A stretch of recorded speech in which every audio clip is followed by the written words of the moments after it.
Hello বন্ধুরা, নতুন একটা ভিডিওতে তোমাদেরকে স্বাগতম। গীতা ধারাবাহিকের আরও একটি নতুন পর্বে দেখা যায় যে অগ্নিজিৎ মুখার্জিকে হাজারো অনুরোধ করার পরও গীতাকে সব সত্য খুলে বলে না সে, আর তাই সঞ্জয় চৌধুরীকে কে তুলে নিয়ে গিয়েছিল তার সন্ধান করতে থাকে গীতা তখন কোনো কুল খুঁজে পাচ্ছিল না। তখন বড়বাবু গীতাকে একটা ফাইল দিয়ে বলে এতে সঞ্জয় চৌধুরীর নিখোঁজ হওয়ার অনেক তথ্য রয়েছে, আর গীতা সেটা পড়ে জানতে পারে সঞ্জয় চৌধুরীর নিখোঁজ হওয়ার পেছনে অম্লান চ্যাটার্জি জড়িত।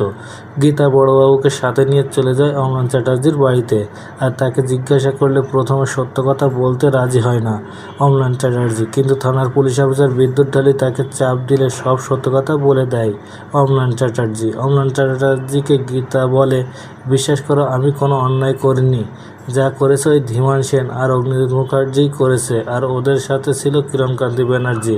গীতা অম্লান চ্যাটার্জির কথা মোবাইলে রেকর্ড করে নেয় আর বড়বাবুকে বলে অগ্নিজিৎ মুখার্জির নামে একটা এফআইআর করতে, আর সাক্ষী হিসেবে অম্লান চ্যাটার্জিকে কথা বলতে বলে।